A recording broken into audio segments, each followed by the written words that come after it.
Okay, my first question is, so the Bible, you're taking the Bible as a fact book, which really doesn't make sense because it has like a million, not a million, but like a lot of different authors, and also there's 4 birth stories, No, so you... one author. God is the author, but a lot of people transcribe Okay. it. Okay, but if God is not the author, certain people wrote the Bible. They transcribed it, for sure. From what? Well, Moses heard from God, and he transcribed Genesis, Exodus, Leviticus, Numbers, and Deuteronomy. But Moses wasn't alive when all of these other people were writing the same book. Okay, right. So what you're talking about is, again, there's one author, many transcribers, but that actually proves the point of the Bible.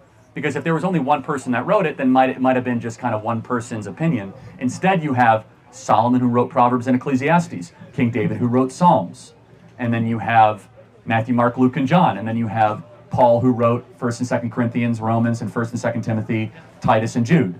It kind of proves the point that all these people weren't all like working together, yet 66 different books all came to the same conclusion. That there is a God, we are not him, we're in constant rebellion against that God loves us so much because God is love, that he sent his son on a rescue mission to save us from our broken nature so that we can live forever. I'm sorry to interrupt you, but you're getting off a topic. So basically...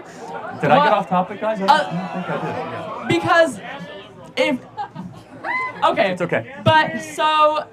But it doesn't all come to the same conclusion because there are multiple stories in different books. There are multiple stories of the same story.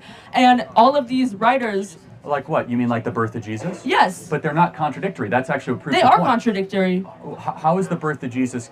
Explain to me. I'm some of the stories say that it happened at a different time. Some of them say that they happened at a different place. No, that's interesting. So that's not contradictory. That actually proves the point. So for example, if right now, God forbid, there was a big car accident and there were 5 witnesses, someone would say, well, I think he was wearing a yellow shirt, and someone would say, well, I think it was like a yellowish red shirt, and someone would say, I think the car was red, and then what the fact gatherer does is they'll see a pattern between that, because even when you have a lot of eyewitnesses, not everyone's eyewitness will be exactly the same, but everyone will agree, oh, there was a car accident. And that's how the birth of Jesus was. They weren't disagreeing that there was a virgin birth or that it happened in Bethlehem, but some of their details might have been inconsistent, which actually proves the Bible is true. It proves that they were not all deriving off the same canonical document. It proves that these were 4 different accounts that went out to try to find the truth, and people might have had different variations of it, but they were talking about the same elemental event. But if the goal towards the Bible is to find a general consensus, then why are we taking little lines, little verses, and we're taking them as completely factual? Such as? Well, for instance, in Leviticus, it talks about a man laying with another man, and Leviticus it talks about 19, yeah. Yes. A man shall not lie with another man, but he shall be stoned to death. Which actually has been proven to be translated wrong, and it was actually about but that is not correct. But it literally, going back to the original Hebrew, it's Adam shall not lie with another Adam. You're totally wrong on that. But anyway, especially if you were wrong, if you were correct, why also did God destroy Sodom for the sin of homosexuality?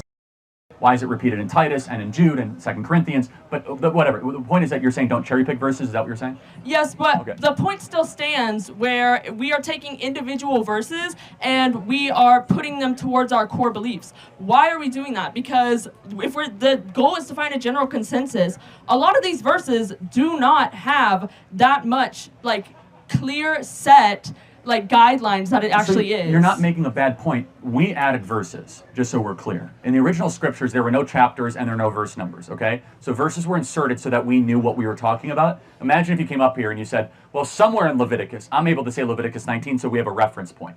But what is the consensus of the Bible? What do you think it is? Through all 66 books and one author, what is the story? What is it trying to tell us? Well, the Bible should be taken as a book of literature with meaning behind some of the stories rather than I don't agree, but a factual book.